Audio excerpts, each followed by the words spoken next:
आज की कहानी एक ऐसे दबंग की जो एक समय में करबी, चित्रकूट और बांदा का बेताज बादशाह हुआ करता था। किसी के बाप में दम नहीं जो हमारे इलाके में घुस के दिखा दे। आज का किस्सा एक ऐसे धाकड़ युवक का जिसकी दुश्मनी ददुआ से थी। आज की कहानी एक ऐसे डकैत की जिसने ददुआ के आतंक की नींव हिला दी थी।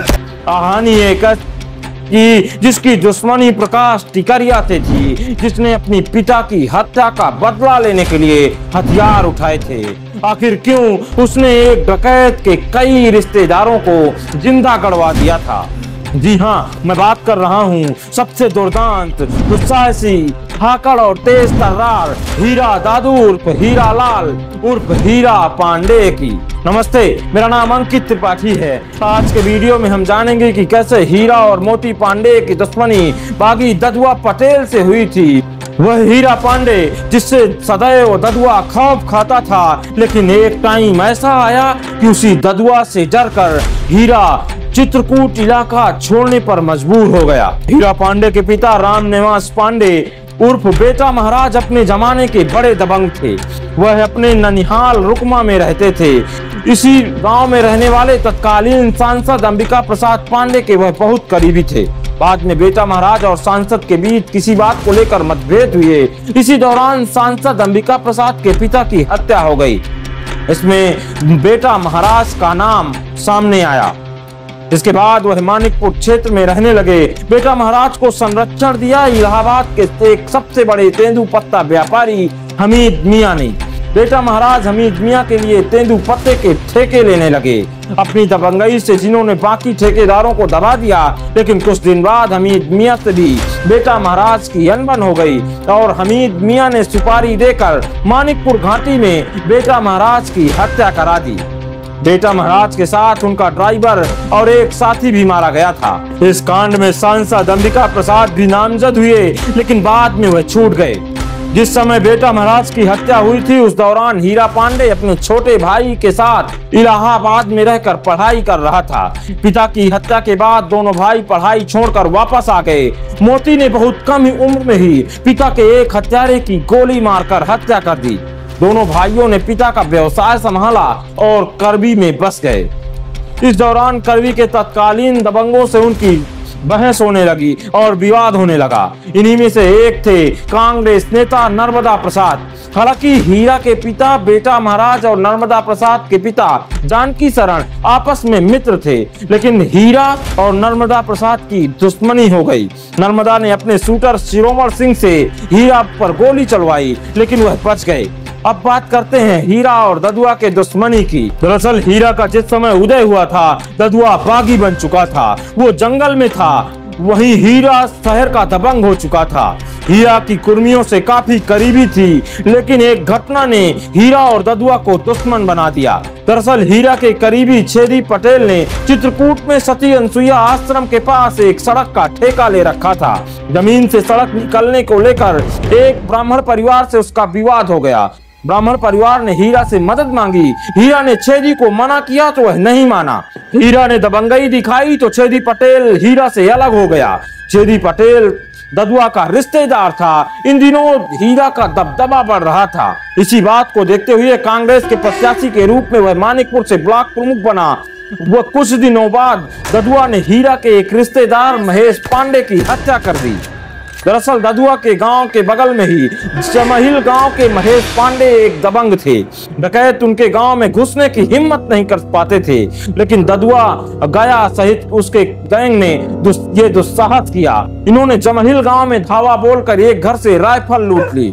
ये घटना जब घटी तब महेश पांडे घर में नहीं थे। जब वह वापस लौटे तो सीधे जंगल गए और पूरे गिरोह के सामने दो डकैतों को गोली मार दी। कहते हैं इस घटना के दौरान किसी डकैत ने उन्हें कुछ नहीं कहा और महेश वापस अपने घर आ गए। लेकिन रात के दौरान ददुआ, सीताराम और कुछ डकैत ने घात लगाकर महेश के घर के पास पहुंच गए और रात में जब महेश पांडे पेशाब करने के लिए बाहर निकले तो ददुआ ने उन्हें गोली मार दी और गर्दन काट कर ले गया। यहीं से ददुआ और हीरा के बीच खूनी जंग शुरू हो गई। महेश पांडे की हत्या का बदला लेने के लिए हीरा ने ददुआ के एक रिश्तेदार लल्लन पटेल का बहिलपुरवा स्टेशन से अपहरण कर लिया। इसके जवाब में ददुआ ने हीरा के करीबी रामलोटन और राज नारायण को उठा लिया। दोनों ने ददुआ को बताया कि लल्लन के अपहरण में देवेंद्र करवरिया का हाथ है। इसके बाद ददुआ ने दोनों को छोड़कर देवेंद्र करवरिया को उठवा लिया। इसके जवाब में हीरा ने ददुआ के खास साथी ढुनगू कुम्हार के बेटे धनुआ का अपहरण कर लिया। ददुआ को चिट्ठी लिखकर हीरा ने भेजी कि तुम करवरिया को छोड़ो तो मैं धनुआ को छोड़ूंगा। इसके बाद ददुआ ने देवेंद्र करवरिया के भाई को बुलाकर संदेश भेजा कि वह ढुनगू कुम्हार के बेटे धनुआ को हीरा के पास वापस ले आए और देवेंद्र करवरिया को ले जाए। लेकिन हीरा ने ददुआ को नहीं छोड़ा। इससे नाराज ददुआ ने हीरा के पिता के मामा राम कन्हाई और उनके भतीजे राम अवध का रुकमा खुर्द गांव से अपहरण कर लिया। राम कन्हाई को उसने पेड़ से बांधकर लाठियों से पीट पीट कर उनकी हत्या कर दी। कुछ दिनों बाद उसने राम अवध की भी गोली मारकर हत्या की। इसके बाद हीरा पांडे ने भी फतेहपुर के कबरहा गांव में ददुआ के दो रिश्तेदारों राजाराम पटेल और कुंज बिहारी पटेल की गोली मारकर हत्या कर दी। अब ददुआ और हीरा के बीच खूनी जंग शुरू हो चुकी थी। दोनों ओर से अपहरण का सिलसिला शुरू हो चुका था। ददुआ ब्राह्मणों को उठाता और हीरा कुर्मियों को। इसी दबाव के चलते ददुआ को अंततः देवेंद्र करवरिया को छोड़ना पड़ा। लेकिन हीरा और ददुआ की जंग बढ़ती गई। अपहरण और हत्याओं का सिलसिला शुरू हो गया। इस जंग में ददुआ से पीड़ित दूसरी जातियों के लोग भी हीरा पांडे से मदद में लेने लगे। साल 1989 और 1991 के चुनाव में सीपीआई के राम प्रसाद सिंह ने कांग्रेस प्रत्याशी हीरा लाल पांडे को विधानसभा के चुनाव में मात दी। इतना जरूर था कि वर्ष 1991 के विधानसभा चुनाव में हीरा ने राम प्रसाद को अच्छी टक्कर दी थी। 90 के दशक में ददुआ ने करबी शहर से बड़े व्यापारियों की फिरौती के लिए उठाना शुरू किया।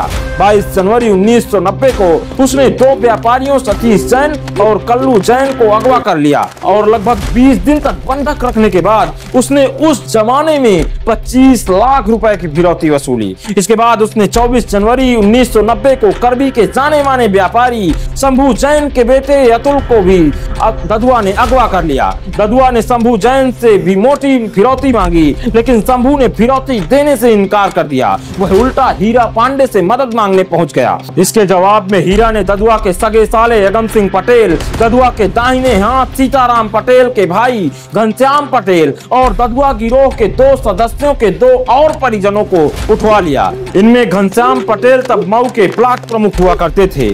हीरा ने ददुआ को संदेश भिजवाया कि अगर अतुल को कुछ हुआ तो ये चारों जिंदा नहीं बचेंगे, लेकिन ददुआ नहीं माना। उसे लगा कि उसने हीरा के दबाव में यह पकड़ छोड़ी तो उसका क्षेत्र में दबदबा कम हो जाएगा। उसने एक दिन अतुल जैन की हत्या कर दी और उसके शव की फोटो खींचकर शंभू जैन को भेज दिए। इसके बाद ददुआ के साले सीताराम के भाई और ददुआ के साथियों के दो रिश्तेदारों को भी कोई पता नहीं चला।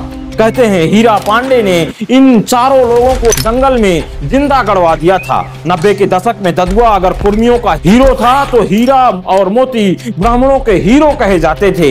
हीरा पांडे अब तक कांग्रेस के बड़े नेता थे। वह 3 बार कांग्रेस की टिकट पर करबी विधानसभा से चुनाव भी लड़े। ये दौर ददुआ का नहीं बल्कि हीरा का था। लेकिन कुछ सालों बाद कहानी में एक बड़ा ट्विस्ट आने वाला था। आने वाले सालों में ददुआ का खौफ लगातार बढ़ा और ददुआ के खौफ से हीरा को करबी छोड़कर भागने पड़ा। कहानी बहुत लंबी हो रही है। अगर आपको इस कहानी का पार्ट दूसरा चाहिए तो कमेंट करके जरूर बताना। साथ ही आप ददुआ और हीरा पांडे के बारे में क्या सोचते हैं हमें कमेंट करके जरूर बताएं।